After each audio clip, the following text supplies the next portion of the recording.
Good evening, sir. Good evening, sir. Good evening, sir. Good evening, guys. Good evening, sir. Good evening. Sir.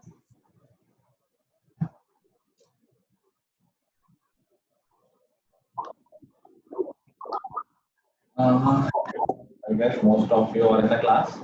So I hope सबने काम complete कर लिया है. Worksheet हो गई सबकी? Yes, sir. Yes, sir. Doubt है बहुत सारे. इसने नहीं किया है कंप्लीट. कोई ऐसा काम कंप्लीट नहीं है? Sir, doubts. हाँ, डाउट्स के अलावा सबका कंप्लीट है काम. सर वर्कशीट नहीं है और कुछ डाउट्स हैं. वर्कशीट तो करने थी भाई आज. और आज क्या डिस्कशन है हमारी क्लास में? कौन बोला था वैसे? मैंने आयुष की भी इनकम्प्लीट है, समीक्षा की भी इनकम्प्लीट है. तो आज की क्लास हम कर ही क्यों रहे हैं? 24 आवर्स का टाइम था यार. इतनी देर में अगर तुम 20 क्वेश्चन नहीं कर सकते हो तो क्या करोगे? क्या फायदा होगा इस क्लास में? पूरे डिस्कस ही नहीं हो पाएगी. चलो डाउट पूछना शुरू करो. जिसने किए वो पूछे, जिसने नहीं किए उसका क्या ही करना. Sir, question 4 में एक तो. Question Sir, question 19 and 20. 19 और 20. दिशा थी क्या? Question 7. 7, 19, 20. और कुछ? 10. 10 और 4. Sir, 4. 17. 11, 11, 11. 4, So 17. 13.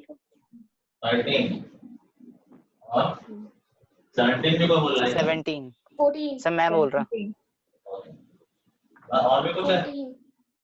14. Sir, 15. 18. अरे मेरा सारी करा दोगे क्या? सर 11. 18. 18 लिख दिया मैंने. 4, 10, 17, 16. 17 सर 11.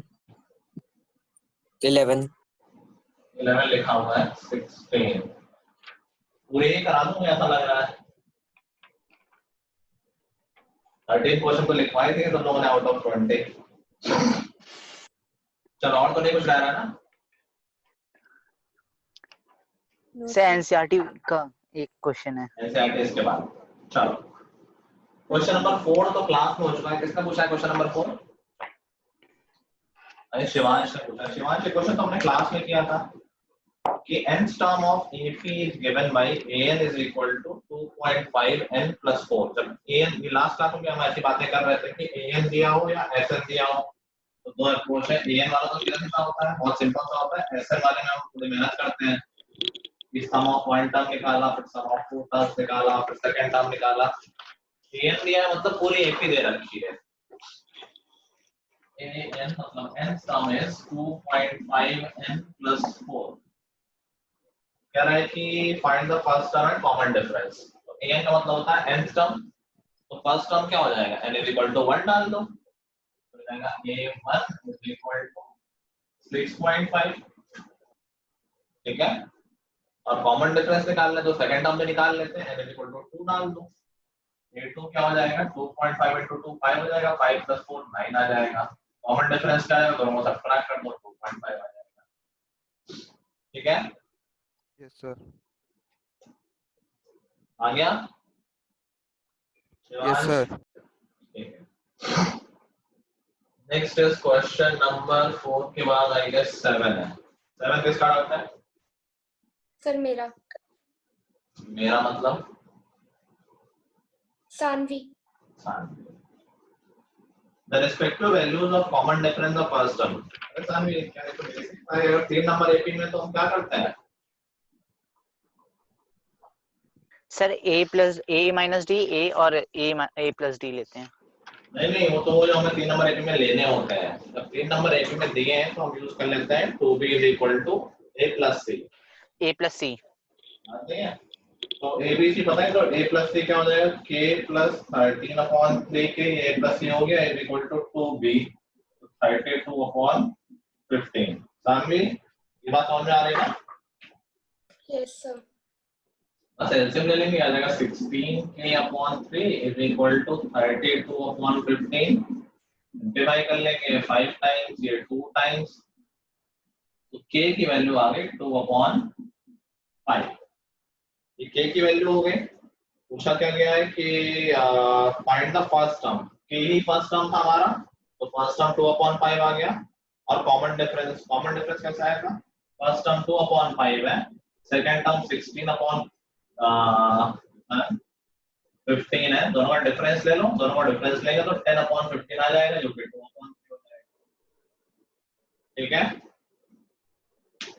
Yes, sir.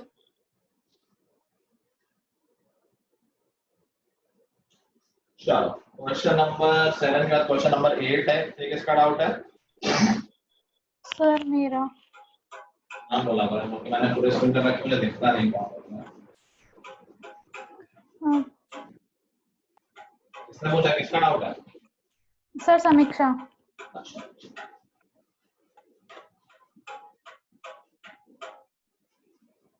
क्या which term of the AP will be the first negative term? अच्छा, अगर क्वेश्चन ये होता कि which term of this AP is 5 या 0 या 100 तो निकाल लेते हैं। समीक्षा, यस सर।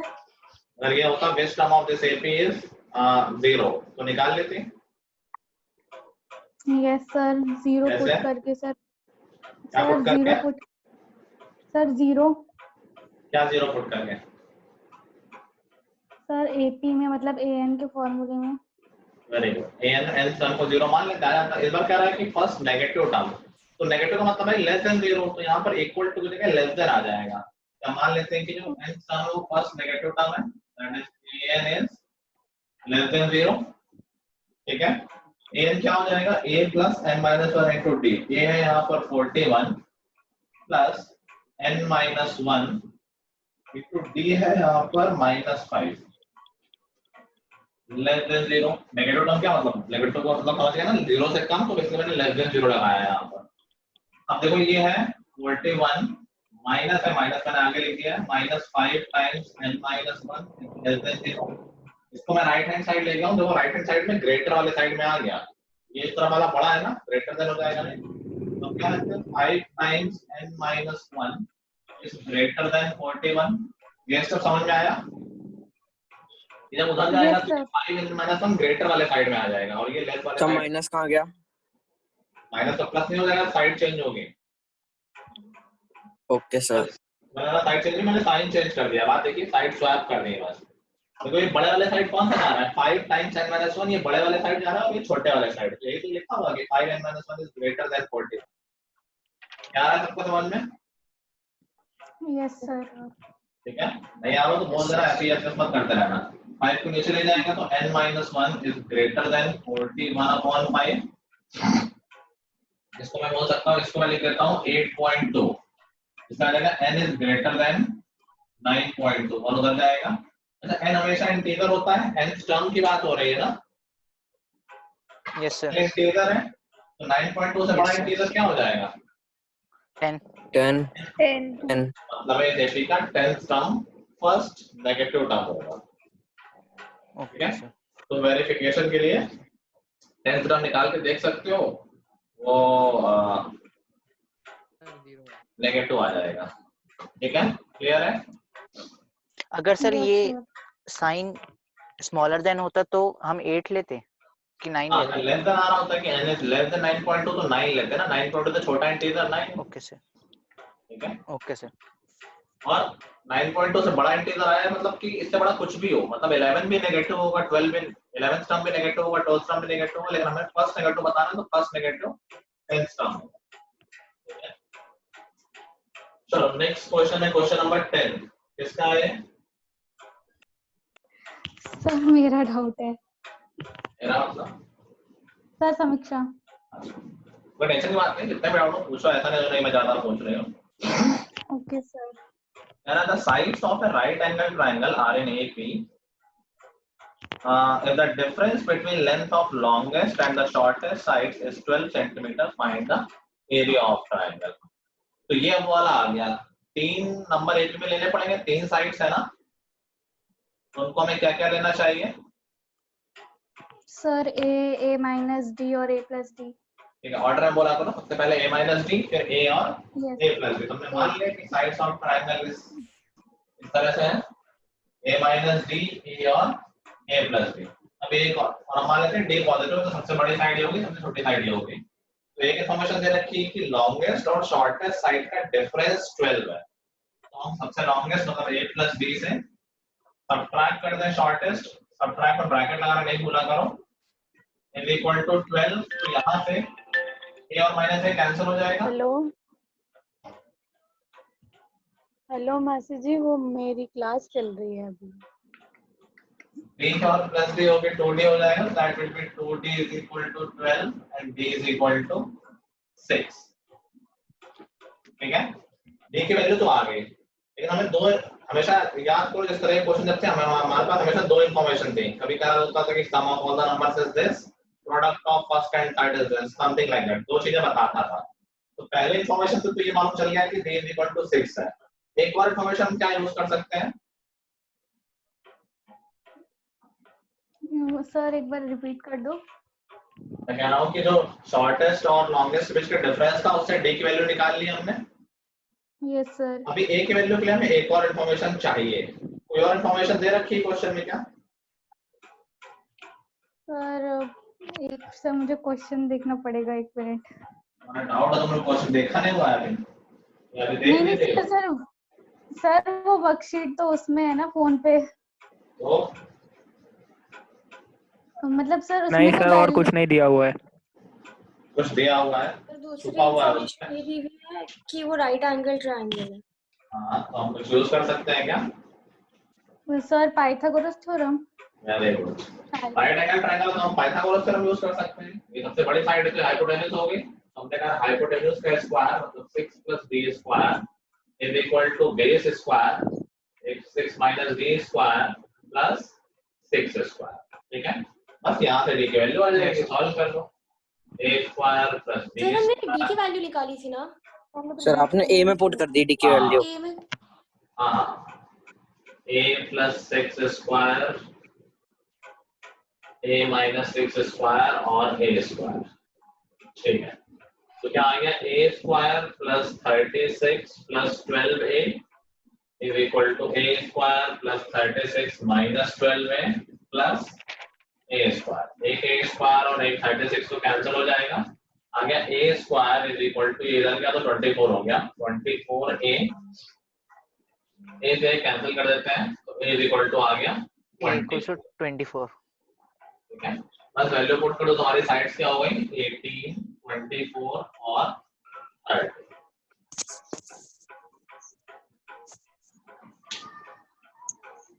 अच्छा क्वेश्चन। हाँ, yes sir yes sir yes sir. सबसे पूछ रहा हूँ, सिर्फ एक से नहीं पूछ रहा हूँ। Yes sir.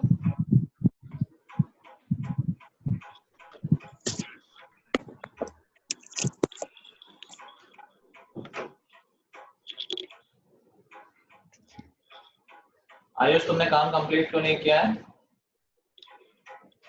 सर वर्कशीट के 10th क्वेश्चन तक किया था। मैं क्या पूछ रहा हूँ, तुम क्या बोल रहे हो? सर स्कूल का भी होमवर्क था। वो तो अभी भी हो जाएगा ना, आज के बाद हो जाएगा। पूरी रात बाकी है, कल पूरी रात थे ना, कुछ काम थोड़ी होगा कि तुम थोड़ा कम सो लो, कम गेम खेल लो।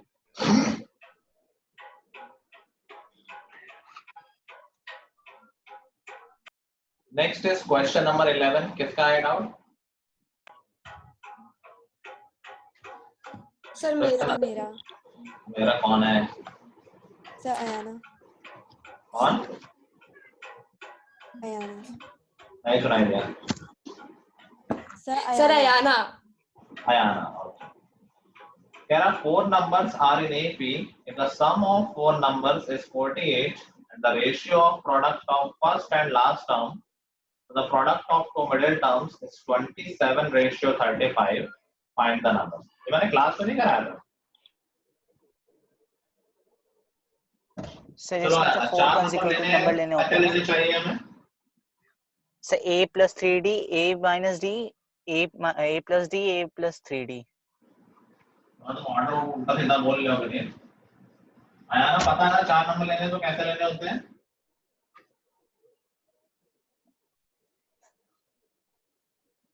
आया ना, सुन भी रही है? ऐसे ही तो लेते हैं. हाँ ठीक बोला 4. तुमने थोड़ा ऑर्डर ऊपर नीचे कर दिया. आया ना, तुम सॉरी सर. माइक है? Yes sir. तो बोल क्यों नहीं रहे हो? 4 नंबर लेने तो कैसे लेते हैं पता है? Yes sir. एक तो एक सेकंड. a plus 3d था, a minus 3d. लाइन से बोला करो ना. a minus 3d, a minus d, a minus 3d a plus d and a plus 3d order. minus 3d.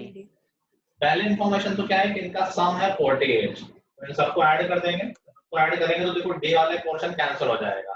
-3d plus 3d minus d plus d. तो बचेगा 4 times a Yes. is equal to 48 और यहाँ पे आ जाएगा to a 7. is equal to 12. Sorry 12. ठीक है. तो हमारे पास a की वैल्यू तो आ गई है. तो हमारे नंबर्स हो गए 12 minus 3d, 12 minus d, 12 plus d and 12 plus 3d. ठीक है. अब दूसरी इंफॉर्मेशन भी दे रखी है कि product of extreme terms, extreme मतलब ये दोनों अच्छा.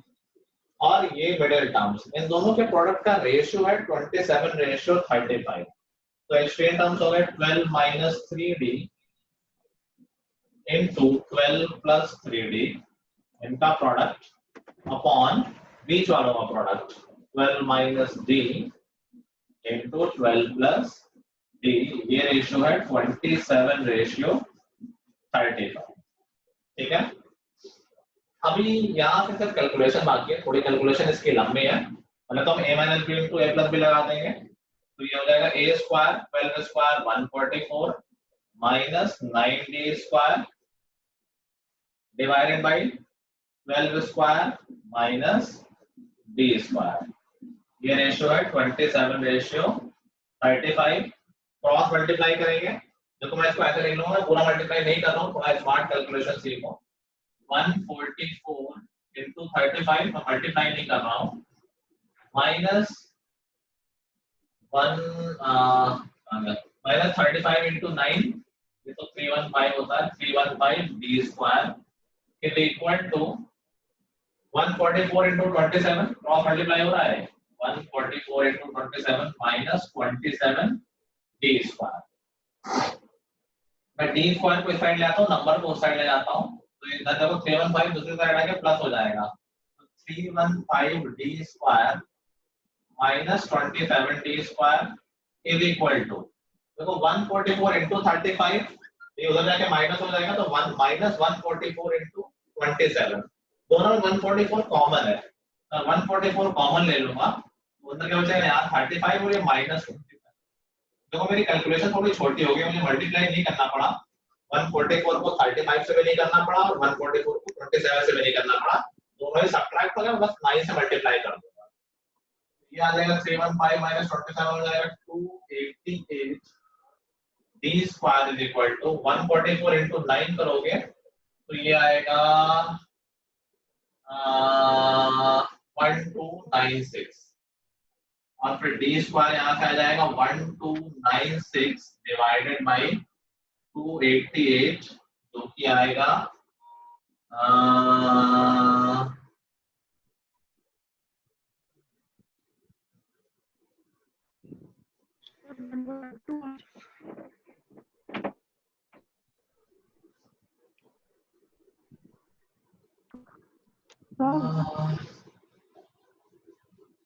कुछ गड़बड़ हो गया है क्या?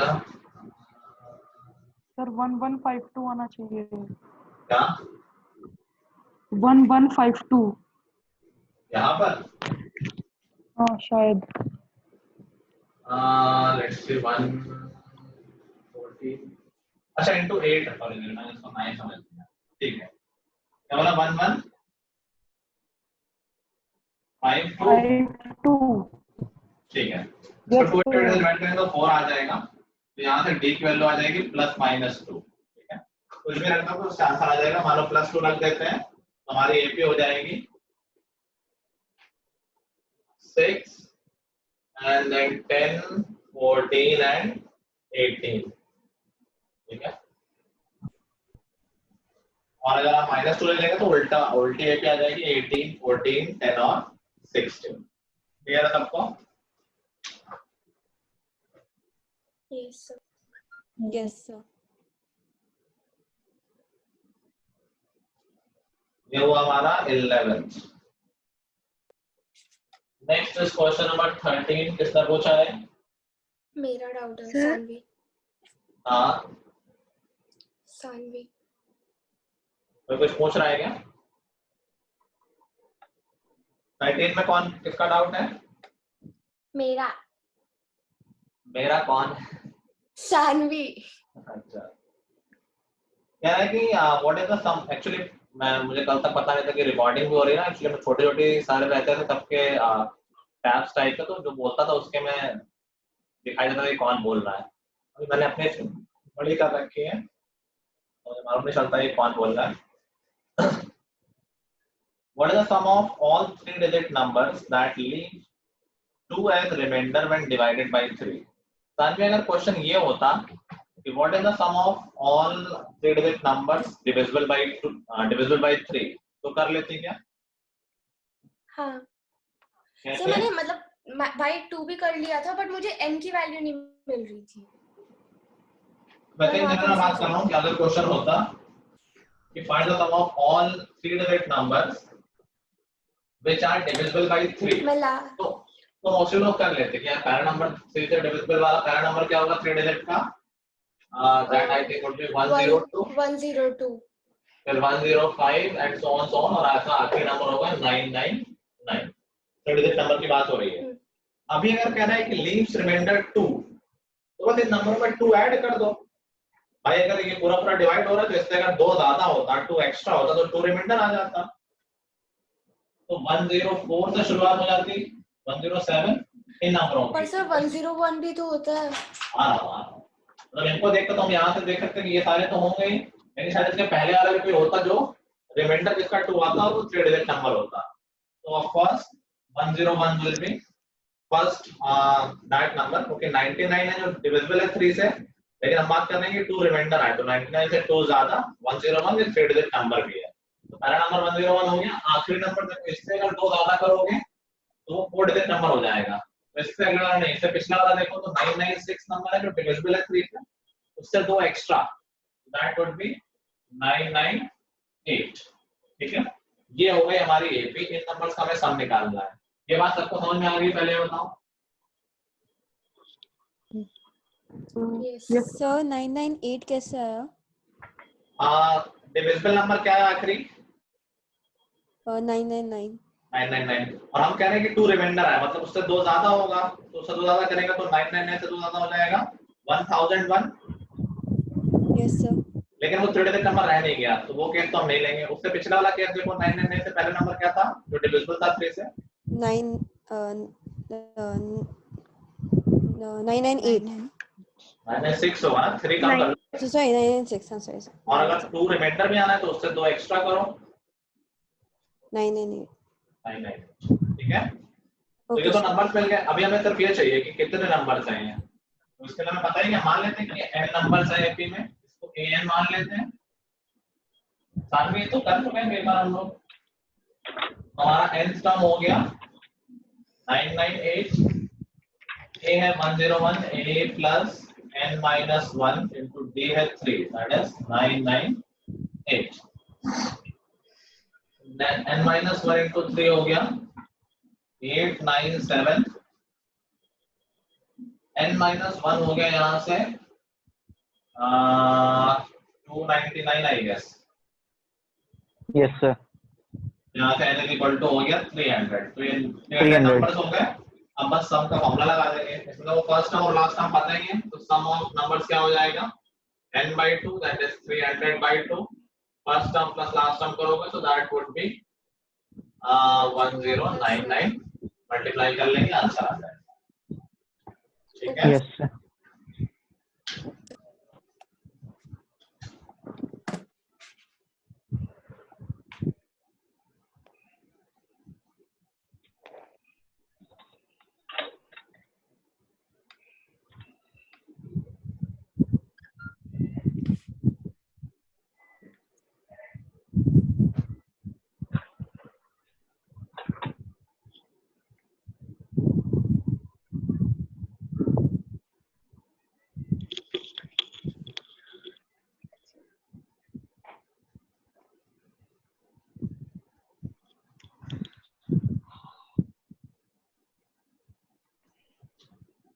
लिख लिया क्या?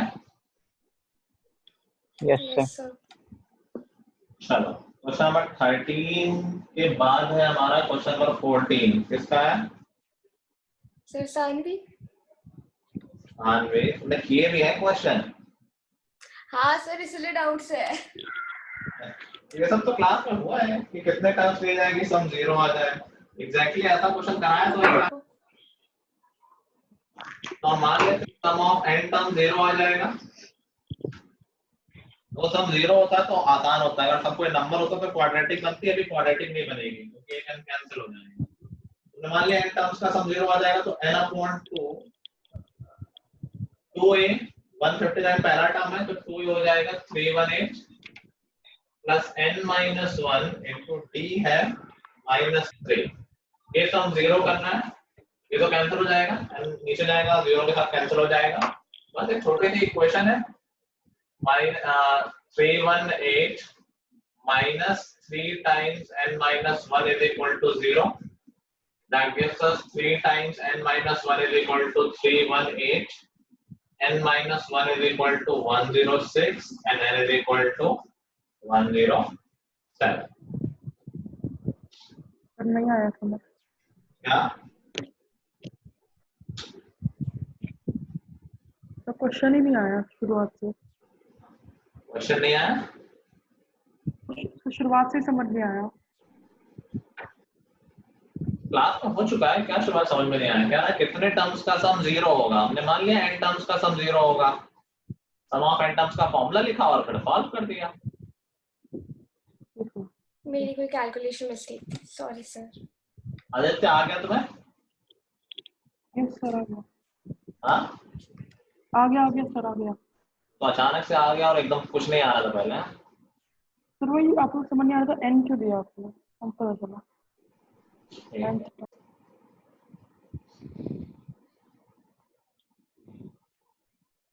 Next question number 15। Question number 15 में थोड़ी सी गलती है। ये सिर्फ 3 नहीं होना चाहिए, इसको 4n square minus 3 4n square. Sir 3 की जगह n ले लेते हैं। 3 की जगह n बोल रहे हो 3n बोल रहे हो? सर 3 की जगह n ले लेते हैं तो सॉल्व करने इजी हो जाएगा। Yes sir. 3 की जगह n लेने से AP बन जाएगा। तुमने चेक किया है? सर चेक तो नहीं किया लेकिन मैंने वैसे ही सॉल्व किया है। n तो होना चाहिए लेकिन अब n होना चाहिए या फिर n होना चाहिए, ये क्वेश्चन है। let me think.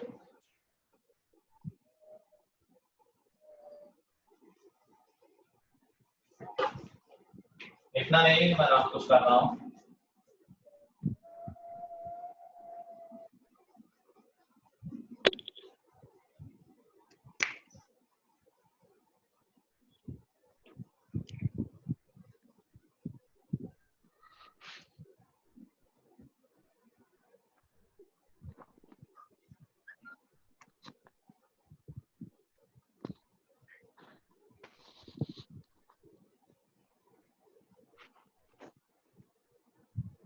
सर 3 की जगह n लेने पे हो जाएगा।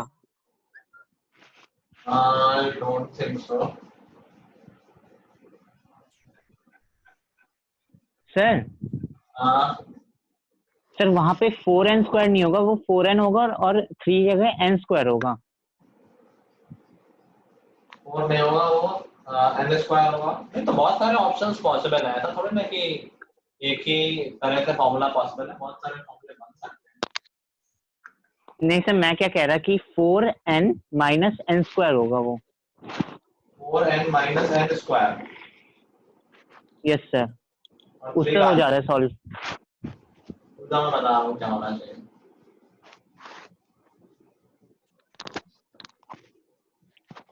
मैंने एक क्वेश्चन कराया था लास्ट क्लास में, उसमें एसएन का फॉर्मूला देखो मैंने क्या लिखवाया था।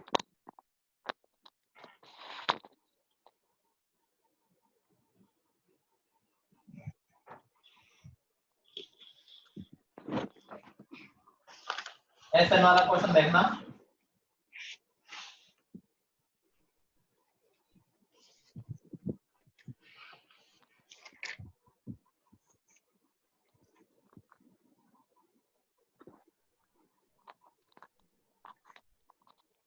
कोई देख रहा है? Yes sir.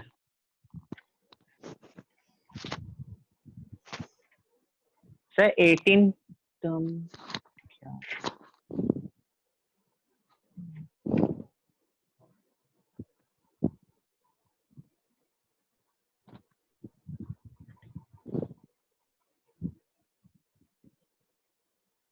सर आंसर सही आया है। अरे मैं क्या पूछ रहा हूँ, मैंने एक क्वेश्चन दिया था ना एसएन वाला, उसमें क्या लिखवाया था मैंने बताना एक बार फॉर्मूला। तो बैठ के देखो भाई सारे लोग, कोई तो बता दो।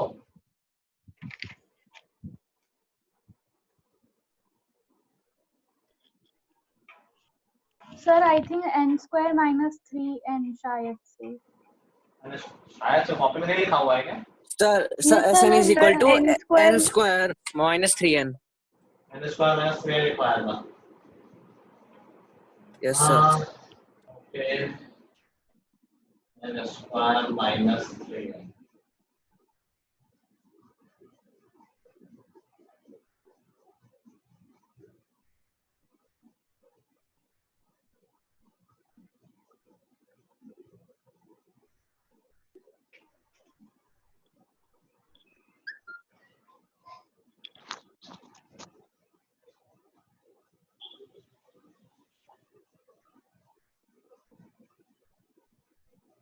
तो इसमें 4n स्क्वायर है, एक को 8 करेंगे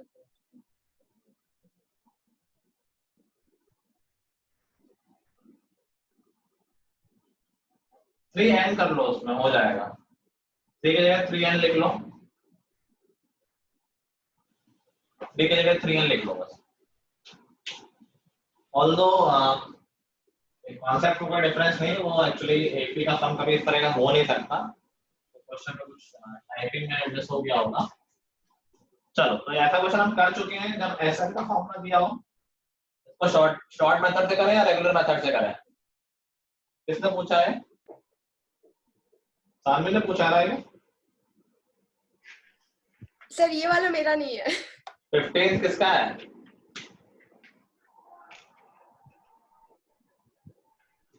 किसी का नहीं तो फिर मैं नहीं बताऊंगा।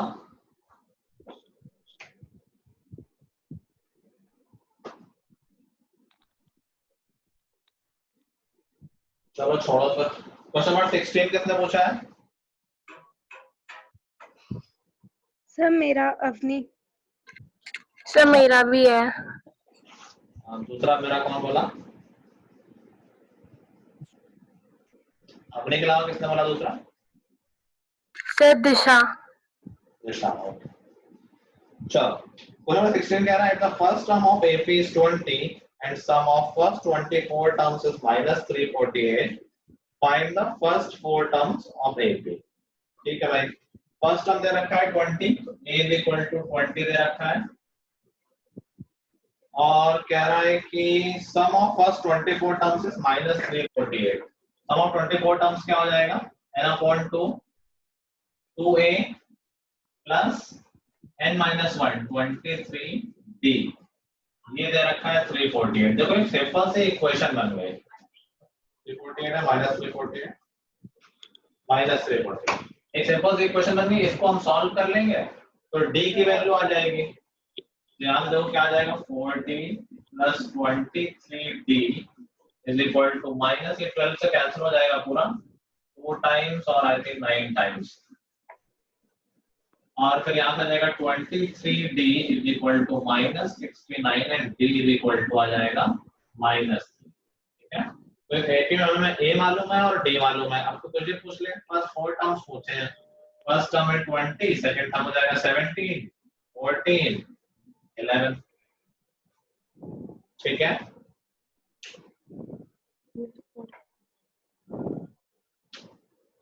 ठीक है अपनी आप दिशा। Yes, sir. ठीक है, नेक्स्ट इज क्वेश्चन नंबर 17। किसने पूछा है? विनीत। ये नहीं, शिवान सुन रहे हो तो पूछा जाए।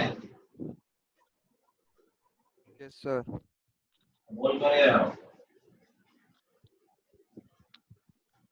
कह रहा sum of all the terms of a finite sequence is 352 और कह रहा है कि जो नंबर ऑफ टर्म्स है वो लेस देन 30 है।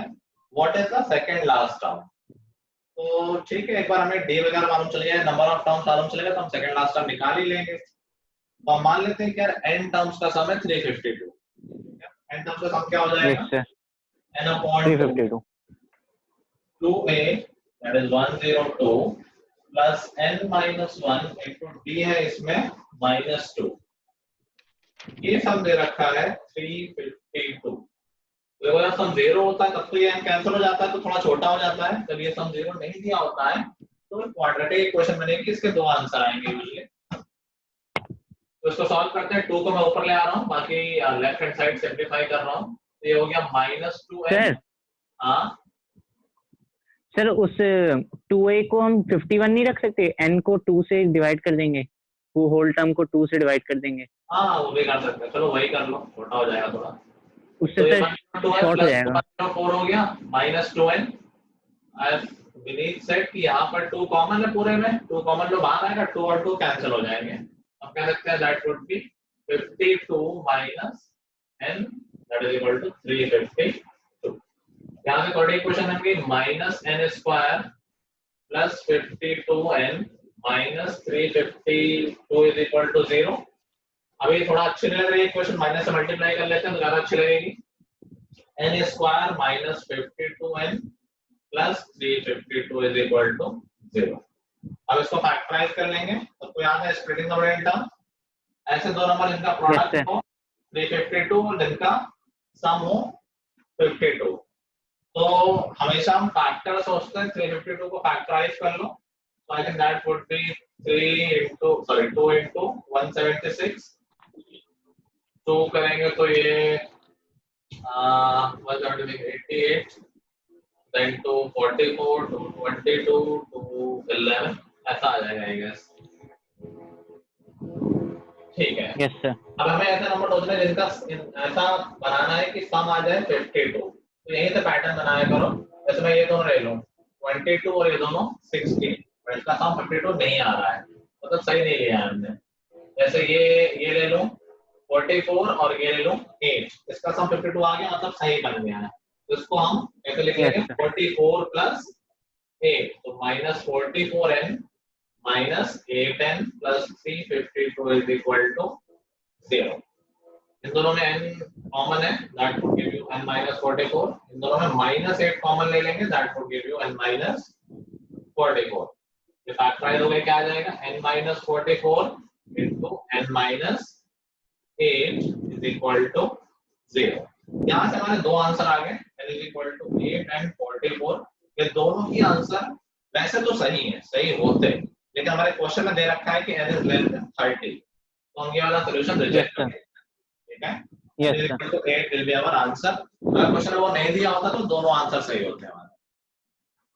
Okay sir. अगर बिगर देन दिया होता तो हम 44 लेते हैं।